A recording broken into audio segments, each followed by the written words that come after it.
Assalamualaikum warahmatullahi wabarakatuh. Alhamdulillah, wassalatu wassalamu ala Rasulillah wa ala sahbihi wa man wala. Assalamualaikum warahmatullahi wabarakatuh. Kita sudah melewati separuh bulan Rajab. Kurang dari 1 persen lagi kita akan bertemu dengan bulan suci Ramadan. Mudah-mudahan Allah memberikan kita kesehatan, keselamatan, keberkahan hingga bertemu dengan bulan suci Ramadan. Salatu wassalamu ala habibina wa qudwatina Muhammad ibn Abdillah wa ala alihi wa sahbihi wa man wala. Jemaah sekalian, di awal Rajab itu ada yang kirim merah Ustaz, di sini sahih atau dhaif bahwa di surga ada sungai namanya Rajab, lebih putih dari susu, lebih manis dari madu. Yang berpuasa sehari di bulan Rajab akan minum dari sungai tersebut. Di belakangnya dalam kurung HR hadis riwayat Bukhari Muslim. Kenapa yang mengirim ini bertanya sahih apa dhaif, padahal ditulis belakangnya Bukhari Muslim. Ternyata setelah dilihat tidak ada, dicek tidak ada di Bukhari Muslim. Nah, ini zaman medsos. Kira-kira ada yang sempat ngecek kalau dikirim ke WA kita. Mungkin yang ada kepingin segera share, kayaknya bagus. Jadi medsos ini membuat kita cepat mendapatkan berita, ya, semua serba cepat. Tapi berbanding lurus dengan sisi akurasi dan validasinya lemah. Siapa yang kira-kira akan mengecek yang masuk ke HP kita? Jadi hadis ini tidak diriwayatkan oleh Imam Bukhari dan Imam Muslim, tapi ditempeli dalam kurung Bukhari Muslim. Kalau dulu zaman dahulu hadis palsu bikin hadisnya palsu. Kalau sekarang hadisnya ditempeli Bukhari Muslim. Di zaman sekalian, mungkin saya dalam mengantar ini ingin mengajak kita semua untuk memperhatikan waspadai hal-hal seperti ini. Jika kita tahu itu bukan di Bukhari Muslim dan kita sampaikan juga, ya kita share juga, itu berarti kita juga termasuk pendusta. Siapa yang tahu, ya, dalam riwayat dikatakan ada sebuah berita bohong atau riwayat bohong, kemudian juga dia tetap menyampaikannya, bahwa ahadul kadhibin atau kadhibain, dia termasuk pendusta. Mungkin kita tidak membuat hadis palsu, tapi menyebarkan kepalsuan.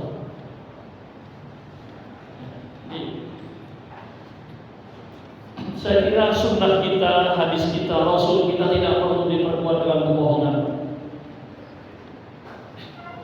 Tidak perlu dimotivasi dengan kebohongan agama kita. Jelas dalam Sahih Muslim, sahabat tabi'in murid Ibnu Abbas Sa'id bin Jubair bertanya, wa nahnu yawma idzin fi Rajab. Kami waktu itu sedang berada di bulan Rajab. Kata Sa'id bin Jubair, saya bertanya kepada Ibnu Abbas dulunya, apakah Rasulullah SAW berpuasa di bulan Rajab? Ibnu Abbas menjawab, kana yasumu wa la yufthir. Beliau berpuasa seperti tidak pernah berbuka. Wa yufthir wa la yasum. Berbuka seperti tidak pernah berpuasa. Artinya berpuasa tapi tidak sebulan full, kadang puasa kadang tidak. Hadis Muslim ini cukup menjadi dasar bagi kita. Di samping ayat yang mengatakan ya, bahwa bulan-bulan haram itu sebagaimana ditafsirkan oleh Ibnu Katsir, ya pahala memang memiliki nilai yang berbeda. Ya. Jadi saya kira jemaah sekalian,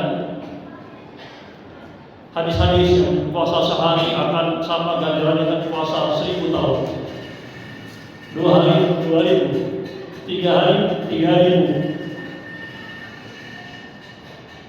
Ya, saya kira tidak perlu ya, untuk kita termotivasi diperlukan hadis-hadis yang Anggaplah untuk memotivasi, tapi apakah perlu itu? Yang penting itu kita lakukan kalau Allah itu lebih jauh dari, lebih banyak, lebih besar dari apa yang ditulis di hadis palsu itu. Rahmat Allah lebih luas dari yang dibayangkan oleh makhluk manusia. Jadi jamaah sekalian,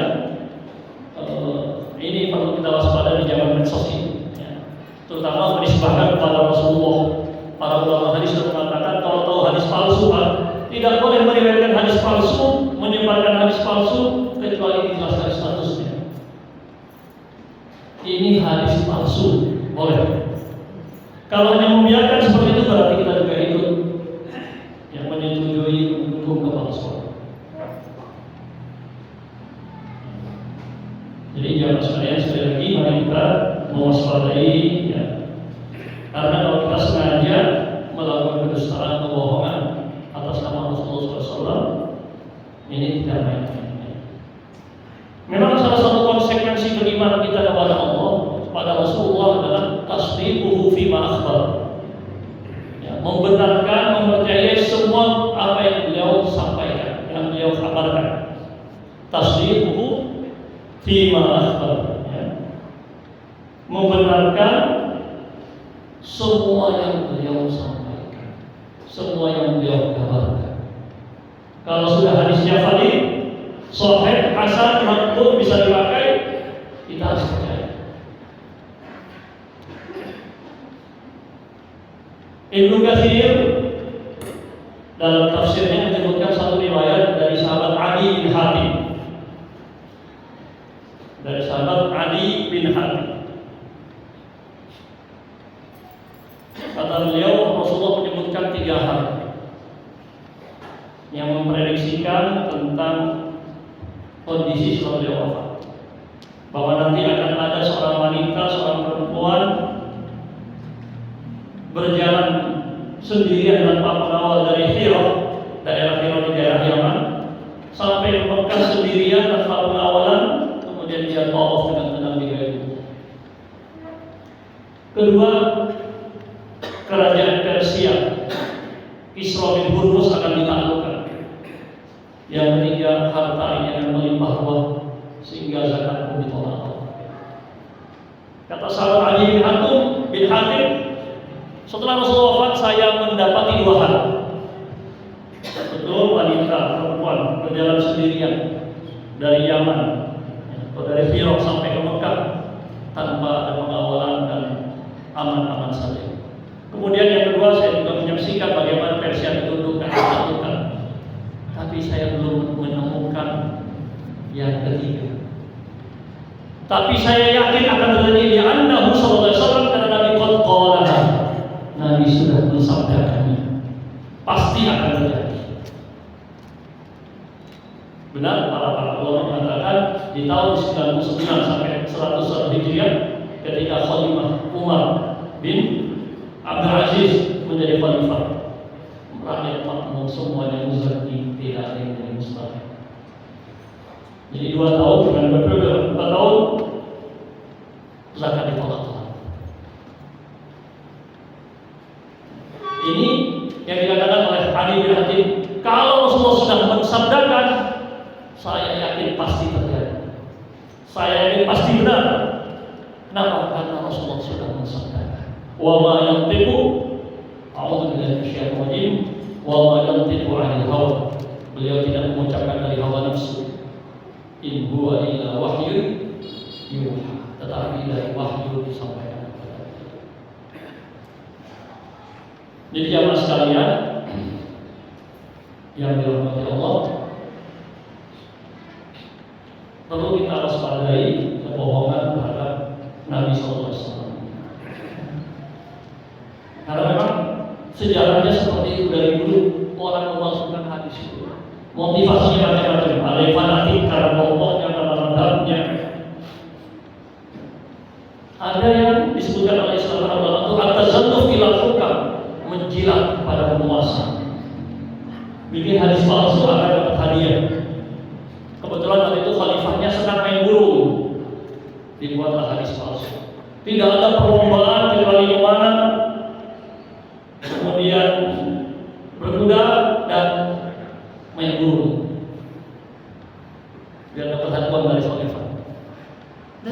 dulu menjilat dan berani membuat hadis palsu. At-tasalluf ila al-hukam, menjilat kepada para penguasa. Banyak faktor-faktornya hadis palsu.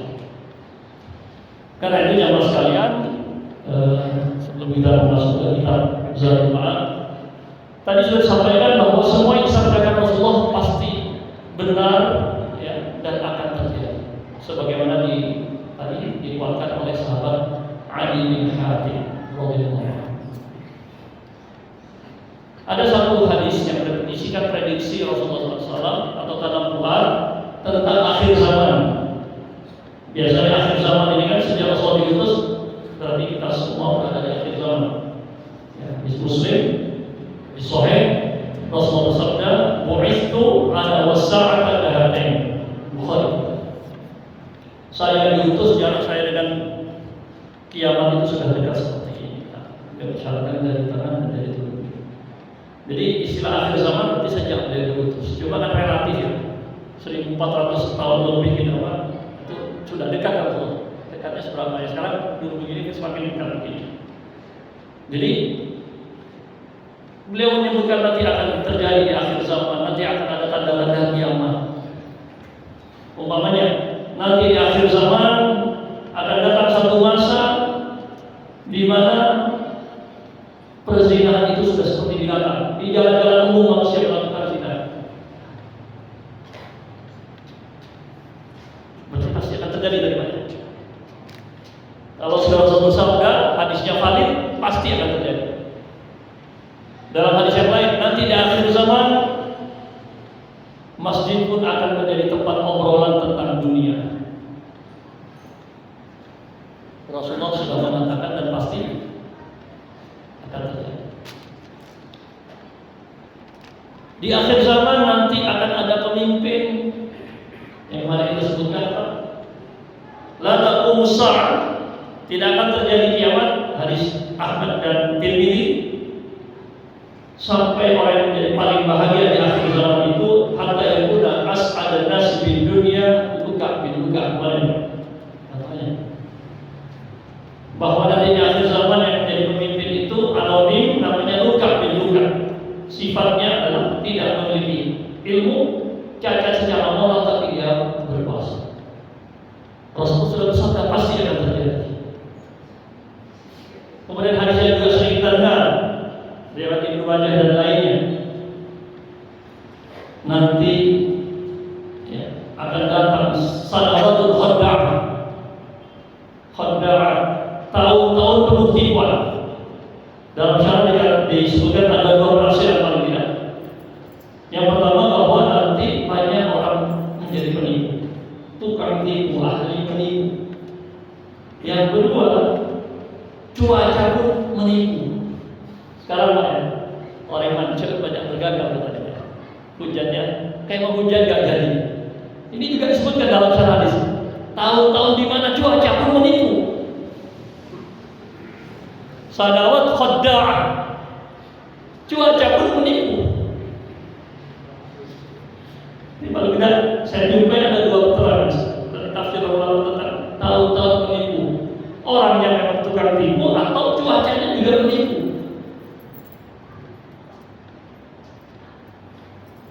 Kalau saya lewat beberapa sekitar yang lalu di tol Mojokerto Jombang itu banjir banget di Jawa, sawahnya terendam. Di sini kita kurang air yang padinya. Sanawat khadda'at. Yusaddaqu fiha al-kadhib, yusaddaqu fiha al-kadhib, yang pendusta dibenarkan. Wa yukadzabu fiha as-shadiq, yang jujur didustakan. Wa yu'tamanu fiha al-qa'id, yang pengkhianat diberi amanah, dipercaya. Wa yukhawwanu fiha al-amin, yang orang yang amanah dikhianati. Wa yatakallamu wa yadharu fihi ar-ruwaybidah, yang muncul tampil adalah ruwaybidah. Qila wa ma ruwaybidah, Rasulullah ditanya apa itu ruwaybidah? Al-nasu tafil fi amril ammah, orang yang hina, tidak memiliki kapasitas keilmuan, tidak memiliki kapasitas moral, etika, tetapi kemudian mengendalikan urusan umum, urusan publik. Ketika hadis valid kita yakin pasti terjadi. Pertanyaannya bagaimana kita memahami hadis-hadis akhir zaman ini? Kan tadi pasti terjadi, Pak. Sudah. Nanti akan makan satu masa zina itu seperti binatang. Kan semua pasti terjadi. Kalau sudah Rasulullah prediksikan, sudah Rasulullah prediksikan pasti terjadi. Sudah bangsa tidak perlu bikin jadwal kajian seperti ini. Nanti juga akan rusak semua. La ya'ti zamanu, hadis Bukhari, tidak akan datang satu masa illa walladzi ba'dahu syarrun minhu, kecuali berikutnya pasti lebih buruk dari sebelumnya. Hadisnya benar, tapi kita jangan salah paham. Jadi hadis-hadis akhir zaman atau fitnah akhir zaman itu kata para ulama adalah tanbihun wa tahdhir. Warning buat kita. Peringatan buat kita bahwa nanti di akhir zaman memang akan terjadi sailun minal inhirafat. Ya. Guyuran penyimpangan yang sangat banyak dan kuat. Ini kita tinggalkan, jangan termasuk yang terseret guyuran itu, tapi jadilah mereka-mereka yang selamat. Walaupun itu pasti terjadi, tapi pastikan kita tidak termasuk dalam gelombang yang menyeret ini. Jadi mestinya kita berpikir seperti hadis yang lain. In qamatis sa'ah, kalaupun besok kiamat akan terjadi. In qamatis sa'ah wa biyadi ahadikum fasilah, di tangan kita ada bibit. Insyaallah akan yang risalah falyafal. Kalau sanggup menanamnya, tanamlah. Walaupun tahu besok kiamat. Tidak boleh ada putus asa. Tidak boleh kemudian kita memahami hadis-hadis ini dengan pasif, negatif. Sudah Rasulullah sudah mengatakan, pasti akan terjadi, akan ada pemimpin yang kalau tidak pantas akan memimpin. Oh, Rasulullah sudah menyampaikan. Ya, bukan pasrah. Tadi hadisnya jelas. Walaupun besok kiamat, benihnya, bibitnya tanam. Buat apa tanam? Ini bibitnya fasih atau bibit kurma? Berapa tahun baru besar? Baru bisa jadi pohon apa? Jadi buah. Mungkin butuh 7-8 tahun, 9 tahun. Tapi tetap Islam, Rasulullah sendiri mengajarkan bahwa hadis-hadis fitnah akhir zaman ini jangan membuat kita pesimis. Nah itu dalam hadis yang lain Rasul mengajarkan sahabat Jabir bin Abdullah. Beliau mengatakan bahwa Rasul berpesan kepada sahabat Jabir Ka'ab bin Ujrah, kepada sahabat Ka'ab bin Ujrah,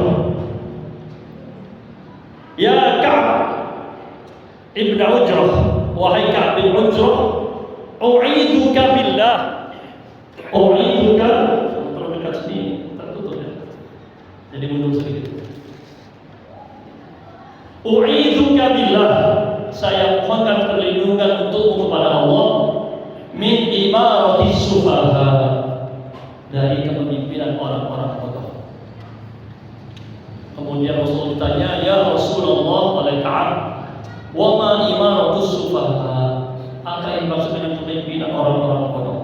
Qala Rasul menjawab, innaha satakunu umara, nanti akan ada para pemimpin, man dakhala alaihim, orang yang masuk menemui mereka, bergabung dengan mereka, fa'anahu ala zulmihim, membantu mereka dalam kezalimannya, wa saddaqahum bikadzibihim, dan membenarkan kebohongan mereka, falaysa minni wa lastu minhu, dia bukan golonganku dan aku bukan golongannya, walam yarid alal haud, dan tidak akan minum dari telaga Kautsar.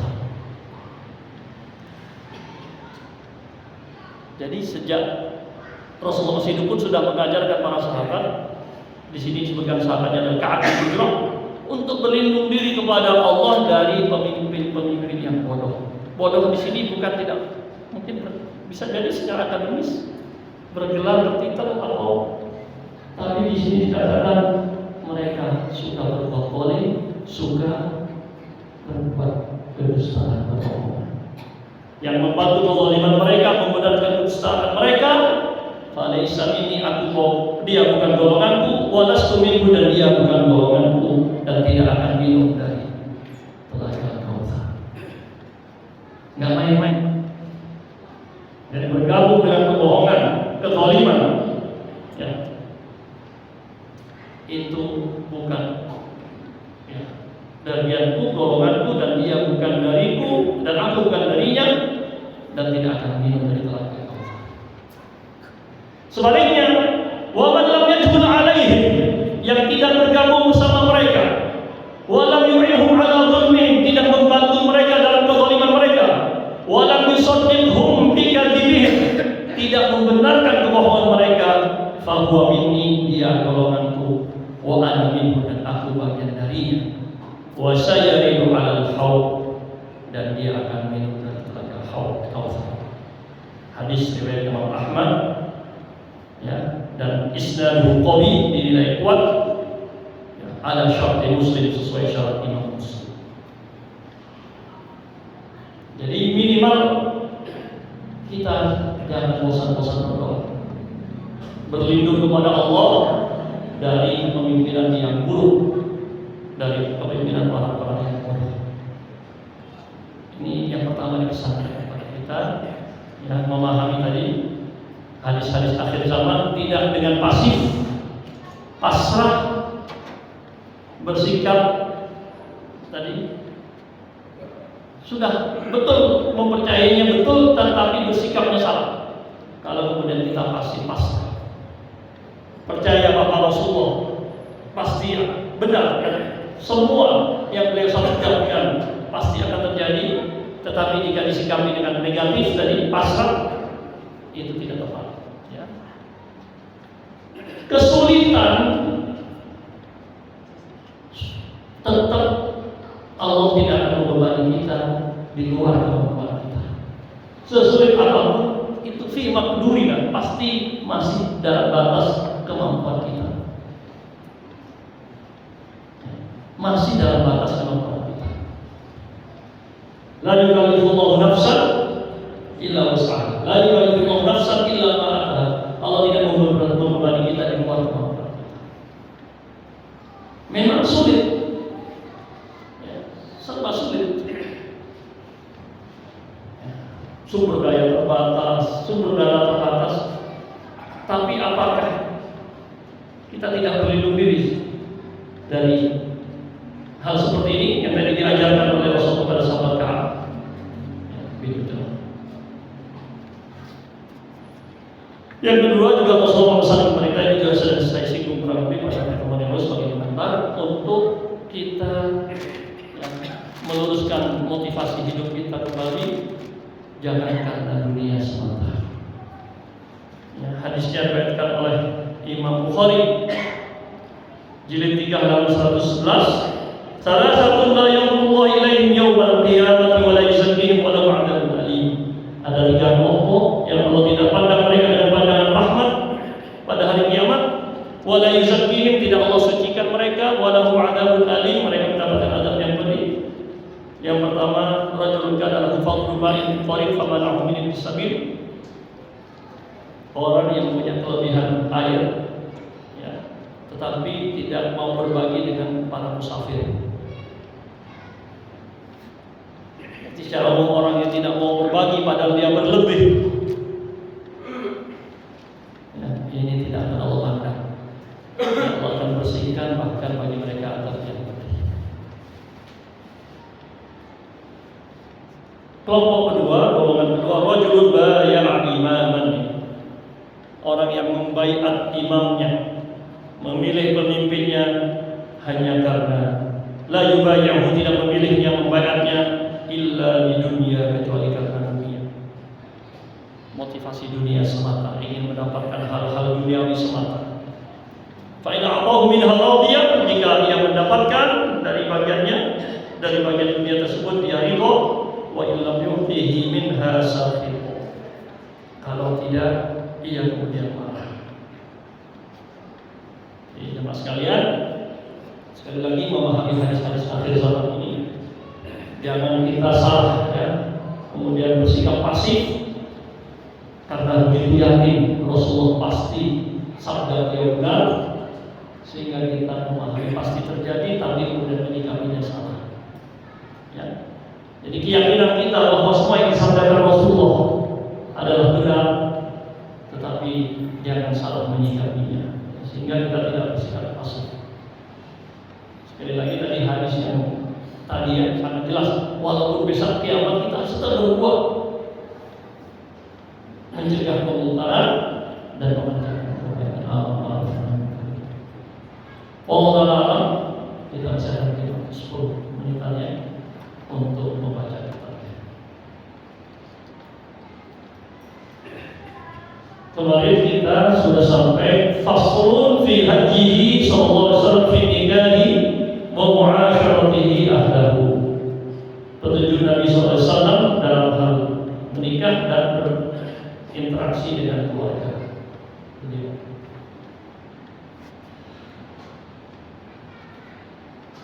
Qala al-mu'allif rahimahullah ta'ala wa kanat siratuhu, perjalanan hidup Nabi ma'a azwajihi, dengan pasangan beliau, istri-istri beliau, hasan al-mu'asyarah wa hasan al-khuluq, ya, adalah interaksi yang terbaik, yang baik dan penuh dengan akhlak yang mulia. Wa kana sallallahu alaihi wasallam yusarrifu ila Aisyah banatil ansar yal'abna ma'aha.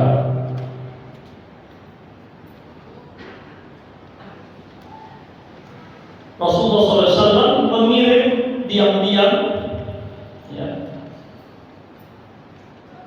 menemani Aisyah, anak-anak perempuan Ansar Madinah, yal'abna, mereka anak-anak kecil tadi, anak-anak perempuan Ansar tadi bermain dengan Aisyah.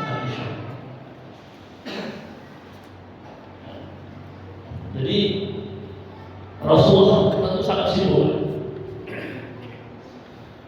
Rasul, pemimpin, yang presiden tertinggi, yang pemimpin tertinggi, yang memutuskan, ya hakim tertinggi, semuanya dia kerjakan. Ya kan? Tentu sibuk, mungkin sering meninggalkan keluarga. Dan Aisyah adalah istri yang paling muda, begitu butuh hiburan-hiburan. Ya. Di antaranya kemudian Rasulullah mengirim diam-diam anak-anak Ansar bermain menghibur Aisyah. Wa kana idza hawiya syai'an, apabila Aisyah menginginkan sesuatu, la mahdhur fihi, selama tidak terlarang, tidak ada bahayanya, tabaha alaihi, Rasulullah SAW memenuhi keinginannya tersebut.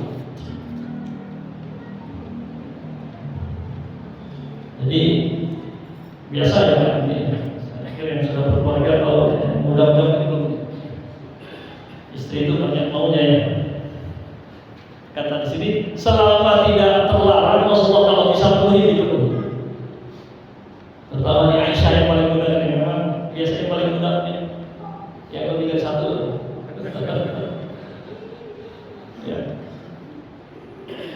Kata Ibnu Mayyusi, idza huwiya syai'an, apabila Aisyah menghindari sesuatu selama tidak terlarang, Rasulullah memenuhinya. Tabaha alaihi, keinginannya dipenuhi. Wa kana, apabila Aisyah idza syaribat minum minal ina, gelas atau tempat minum, alat minum, al-khadar, bekas minumnya diambil, gelasnya tadi bekas minumnya ya. Fa wada'a famahu fi mawdi'i famiha, kemudian Rasulullah meletakkan mulut beliau, bibir beliau ya, di letak bekas mulut Aisyah. Wa syaribatan minhu. Jadi dilihat bekasnya sisi mana, kiri kanan, dan ditempelkan di bekas mulut. Nggak usah nunggu pas angkat, bingung-bingung gitu. Sekarang kita pas akad atau pas mantennya banyak seremonialnya. saling suap, minum. Padahal setelah itu nggak pernah baginya. Ya. Nah, Rasulullah SAW di sini melakukan itu bukan pas akad tentu saja, atau tidak ada waktu akad, tapi malah yang lebih penting setelahnya, ya, sesungguhnya selamanya. Wa kana Rasulullah SAW idza ta'arraqat arqan, apabila Aisyah makan arqan. Arqan itu al-'admu alladhi 'alaihi lahmun. Apa ini bahasa Padang? Daging atau tulang yang menempel daging. Tulang apa maksudnya? Rusuk-rusuk ya. Ya. Kan masih ada sisa-sisa. Ya. Tengkleng, dibuat tengkleng, dibuat ya gitu kan. Kan ketika makan kadang masih ada sisa dagingnya. Ya. Jadi sisanya itu kemudian akhadahu oleh Rasulullah diambil. Tulangnya masih ada sisa-sisanya itu Rasulullah ambil, fa wada'a famahu mawdi'a famiha, diletakkan bibir beliau di bekas tempat sisa makannya Aisyah.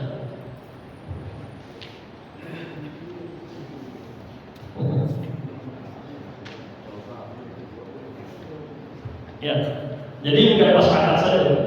Kalau kita kayaknya soal pengalaman akadnya malah dipertontonkan, kalau sudah berkeluarga betulan di situ. Akadnya di Ka'bah 2 bulan berapa? Ya banyak akadnya di Ka'bah 2-3 bulan bisa. Mungkin niatnya udah baik, mungkin. Ya, jadi begitu Rasulullah berinteraksi dengan keluarga beliau, terutama di sini banyak titisannya dengan Aisyah, karena beliau memang yang paling sering, termasuk Saudah istri beliau yang termasuk yang paling tua, menghibahkan harinya kepada Aisyah. Bekas minumnya, makan dia pas bekas makannya. Ini kadang kalau orang Madura itu agak lurus-lurus orang Madura, nggak banyak basa-basinya. Saya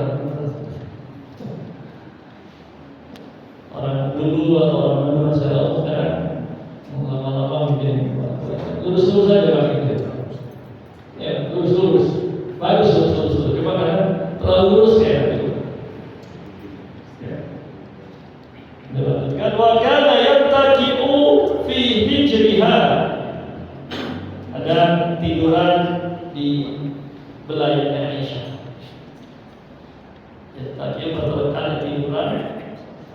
Wa yaqra'ul Qur'an, sambil membaca Al-Quran, wa rasuhu, kepala beliau fi hijriha, ya, di dekapan atau belayar Aisyah. Boleh jadi warubbama kanat haidh, waktu itu sedang Aisyah ini sedang. Wa kana ya'muruha wa hiya haidun fatattaziru thumma yubashiruha.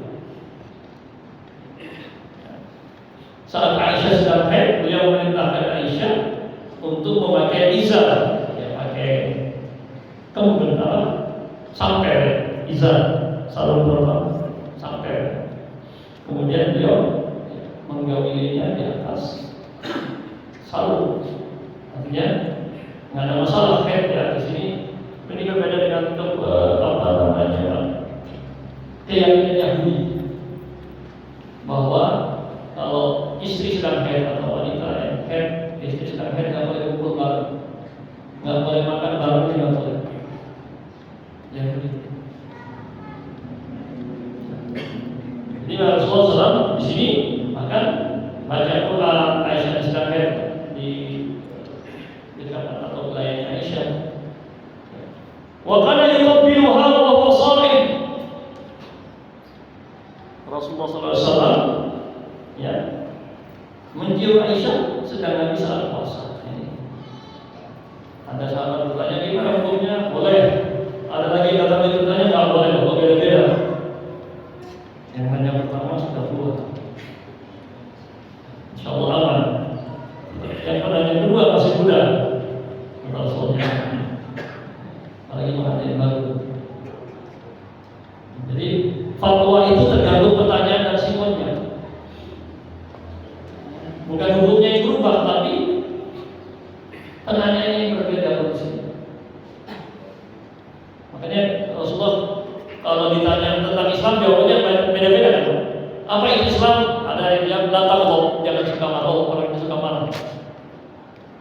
Ada yang bilang birrul walidain. Jadi jawaban Rasulullah itu kan seperti fatwa, tergantung kondisi dan keperluan si penanya.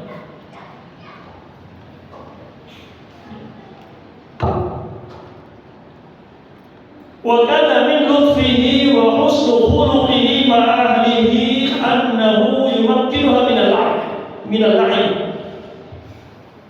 Di antara akhlak beliau yang mulia dan lemah lembutnya beliau terhadap keluarga, annahu bahwasanya beliau memberikan kesempatan kepada keluarga untuk bermain, berhibau, bukan serius terus juga. Rasulullah SAW. Wa yurihal Habasyah. Waktu itu Rasulullah mempersilakan Aisyah untuk melihat orang-orang Habasyah. Wa hum yal'abuna fi masjidih, yang sedang berlatih atau bermain pedang di masjid. Wa hiya muttaqi'atun 'ala mankibayhi tanqur. Ya. Aisyah bertelekan atau menekan pundak Nabi sambil melihat, berjinjit-jinjit sambil lihat. Makanya apa hukum perempuan lihat laki-laki? Ini Aisyah lihat Habasyah sedang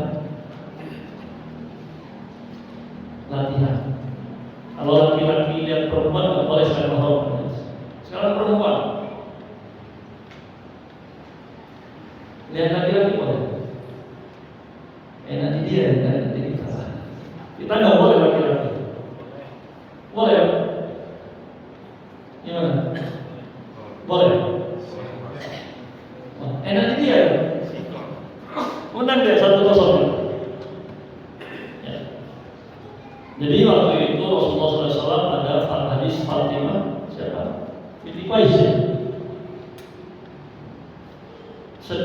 Dia di masa iddah ingin menunggu iddahnya itu di rumah Ummu Syarif. Ummu Syarif ini kan jalan. Ummu Syarif ini banyak orang laki-laki sudah datang ke rumahnya.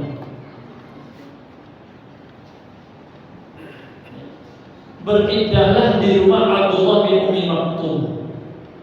Fa'innahu rajulul a'ma. Karena dia orang yang buta. Berarti kan? Ya. Kan perempuan jadi laki-laki buta tak dia. Ada riwayat lain menyebutkan dia buta. Tapi kalian berdua adalah sahabat yang lain, 2 orang sahabat wanita. Afa'amya di Abdullah, apakah kalian berdua buta? Tapi harus dilpah. Jadi kan benar perempuan sini. Tentu melihat dalam batas seperti tadi Aisyah, bukan melihat aurat yang dilihat secara umum itu lebih ringan. Jadi Aisyah dibolehkan. Ini kan di Madinah sudah di akhirat, bukan di Mekah. Terus hadis yang tadi, apakah kalian berdua nggak buta? Melihat. Memang agak perempuannya buta, tapi kan kalian berdua perempuannya nggak buta, tapi hadis ini lemah.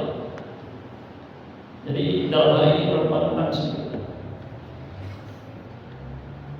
Baik, ya. Jadi masalah pemandangan ini Aisyah memandang Habasyah yang latihan pada di masjid. Kemudian beliau SAW bisa berada meroten, ya, lomba dengan Aisyah, lomba lari 2 kali saat sedang dalam perjalanan.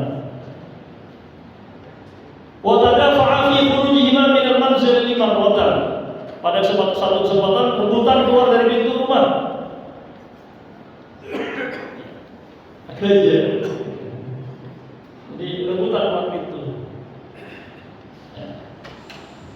Ya. Wa kana idza arada safaran aqra'a baina nisa'ihi.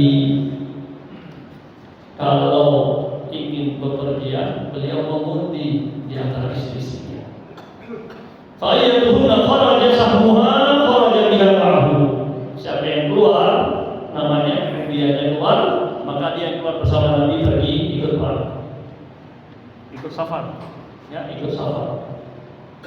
Walam yaqdil bawati syai'an. Tidak perlu ada potong bagi yang lainnya. Gilirnya satu bawa baginya dan akan dijemput.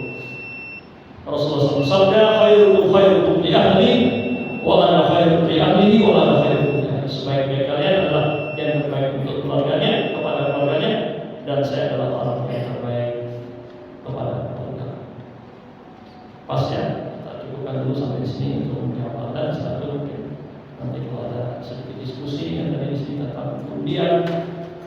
tentang uang ongkos. Milik bagaimana? Jazakallahu khair. Assalamualaikum warahmatullahi wabarakatuh. Allahu Akbar, Allahu Akbar,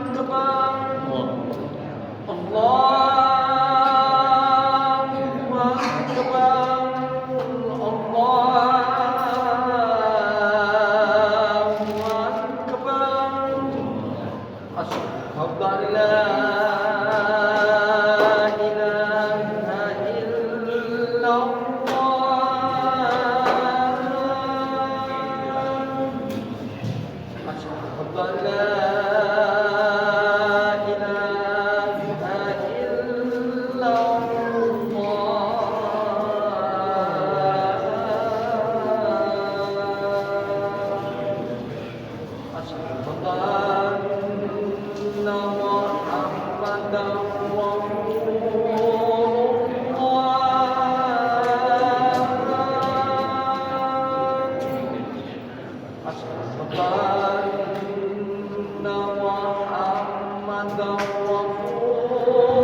Baik, sambil menunggu mungkin ada yang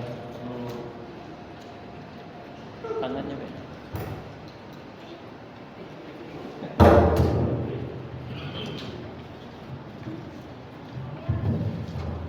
Tidur.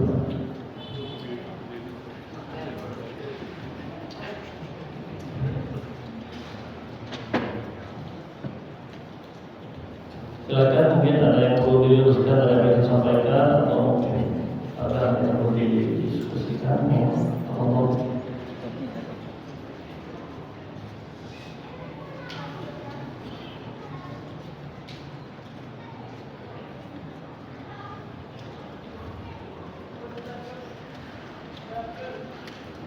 Tentang amplop, seorang saja atau mari ada yang tanya. Saya ingin memulai dari bahwa memilih pemimpin itu kan kewajiban. Jangan sampai kosong sehari pun dan mungkin sampai masalah mengubur jenazah saja Rasulullah tertunda 3 hari sampai terpilih terus.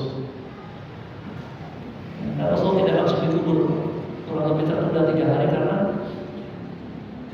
masalah kepemimpinan. Jadi saya kira perlu kita pahami memilih itu urusan perintah agama. Yang kedua, perintah undang-undang. Sebagai warga, undang-undang kita memperintahkan untuk berperan serta aktif. Karena itu, jangan nunggu diongkosi. Mau melaksanakan kewajiban kok nunggu diongkosi. Ya kan? Ke masjid, masa nunggu ada ongkosi baru ke masjid?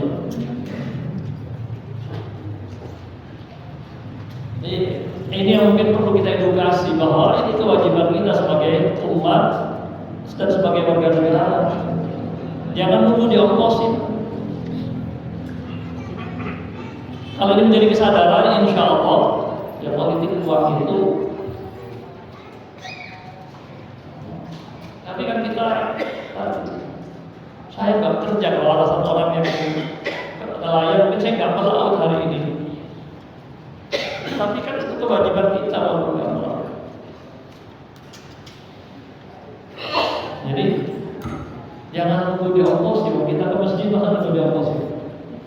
Kalau nggak ada diongkosin nggak mau ke masjid. Ya walaupun beda ya, tapi sama-sama kewajibannya. Kalau ada yang ngasih gimana Ustaz? Dalam sebuah hadis Rasulullah menyebutkan, "Idza ja'aka hadzal mal." Jika datang kepadamu harta, wa anta ghairu musyrifin, atau radin, tidak ada terbetik sebelumnya keinginan, tidak terbayang, tapi ada yang orang tiba-tiba ngasih. Mungkin nggak? Mungkin aja ya. Walaupun mungkin sulit, jarang, tapi mungkin. Jika datang kepadamu harta ini tanpa engkau harap-harap, engkau menginginkan, mengharap disogongkan, ada orang ngasih, fakhudhu wa tamawwadhu, ambil dan kembangkan investasi. Jadi kalau kita duduk-duduk ada yang ngasih, kemudian ketika mendekat tidak apa, saya pikir kan orang harap, kan sogong kan dikasih tanpa ngomong apa-apa kasih. Kita nggak mengharap juga, ambil. Tapi kalau transaksi lain lagi masuk bisa masuk bank, suap nikah bisa. Tapi kalau kita tanpa mengharap tiba-tiba orang ngasih, dan dia juga nggak ngomong, karena nggak ngomong, hanya isyarat-isyaratnya juga tidak ada tegas, tidak ada tekanan, kita bebas. Nah, tapi kalau ada transaksi, harus dan seterusnya tekanan-tekanan, itu kan sudah lain, bukan? Dan kita sebenarnya mencari-cari, mengharap-harap itu jangan. Ya, bisa dibedakan ya. Kalau ada orang ngasih, kita nggak mengharap, juga tidak ada keinginan untuk dikasih, mencari-cari begituan, ambil. Tapi kalau memang ada keinginan bahkan mencari-cari, ya berarti kan dua-duanya ada keinginan. Ya.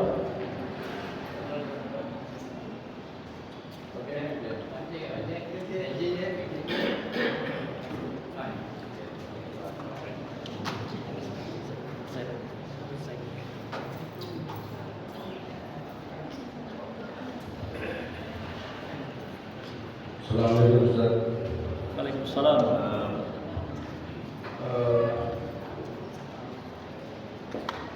Saya pernah mendengarkan pidatonya Utsman Khairul Said. Dia membuat sebuah hadis di mana hadis itu mengatakan Allah meminta kepada malaikat untuk mengambil orang-orang yang masih ada iman yang berada itu segera diangkat. Maka setelah mulai dicuci, hanya angkat orang itu dan dimasukkan ke dalam surga Jahannam. Artinya tempat orang yang bukan masuk neraka. Kemudian Allah mengatakan lagi, wahai ambil lagi hamba-hamba itu yang masih ada iman. Kemudian dicuci berapa kali, tak bersih. Lalu mereka bertanya, jawab, kenapa ini tidak bersih-bersih hambamu ini? Dicuci. Maka menyebutkan dia ketika hidupnya salah memilih pemimpin. Karena memilih pemimpin itu sangat erat hubungannya dengan akidah. Maka karena akidah yang menjadi ukurannya, maka tentu dia berpedoman pada Al-Quran dan As-Sunnah dalam memilih pemimpin. Maka orang itu tetap masuk dalam neraka. Kemudian kita hidup pada zaman hari ini, Ustaz. Yang tentunya dalam memilih pemimpin tidak berdasarkan Quran, berdasarkan demokrasi. Sedangkan Islam tidak mengenal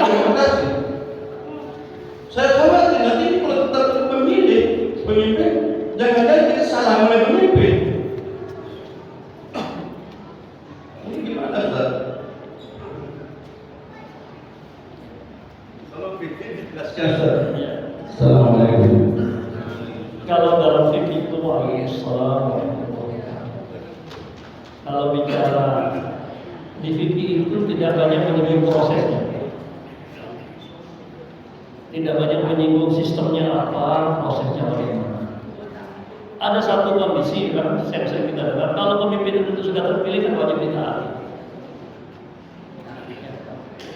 Walaupun dia istilahnya pemimpin ma'al qahr atau bil ghalabah, walaupun hasil kudeta kan salah.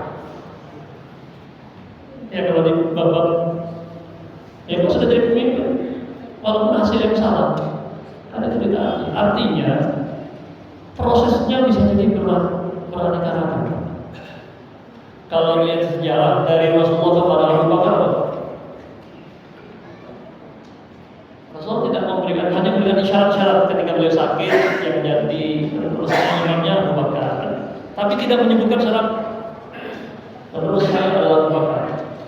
Nggak ada, tapi isyarat-isyaratnya banyak yang dari imam sholat. Maka dipilih secara aklamasi, kesepakatan di Saqifah Bani Sa'idah. Ya. Dari Abu Bakar ke Umar apa? Penunjukan. Abu Bakar menunjuk.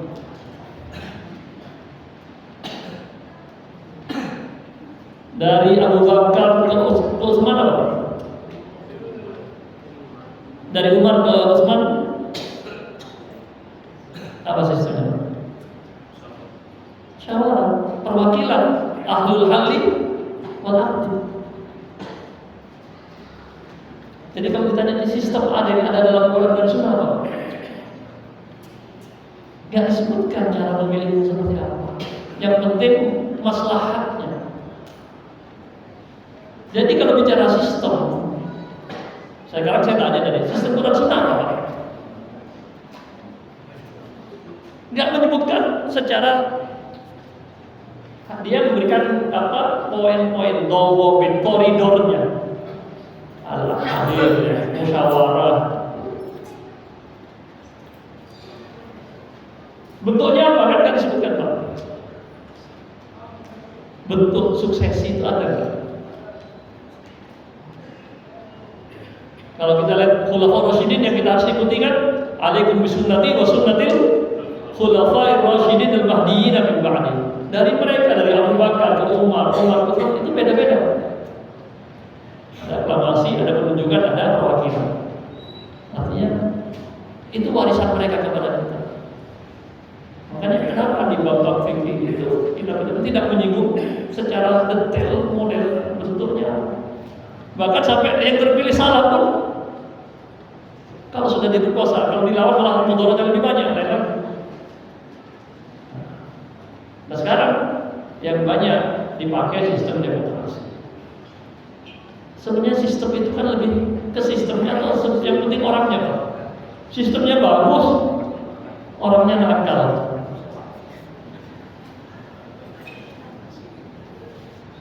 Ya tinggal bagusnya sistemnya. Makanya untuk hadis nikmat harta netral, sistem pemilihan itu netral menurut saya. Itu tidak ada yang rigid dari Abu Bakar, beda-beda semua. Tinggal siapa yang pelaksana. Nikmal malus soleh, harta terbaik kalau ada di tangan orang yang soleh.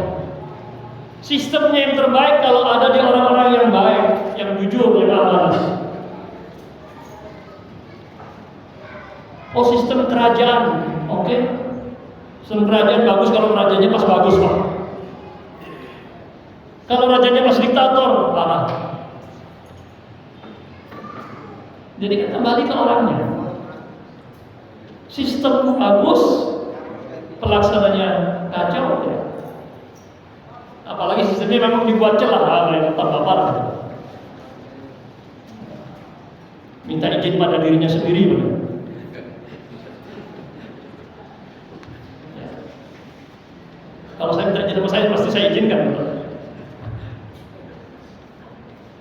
Jadi kembali Islam itu apa? Dalam hal-hal duniawi ini kan apa? Kalau masalah ibadah kan jangan bikin-bikin. Ya kan? Kaidahnya kan begitu.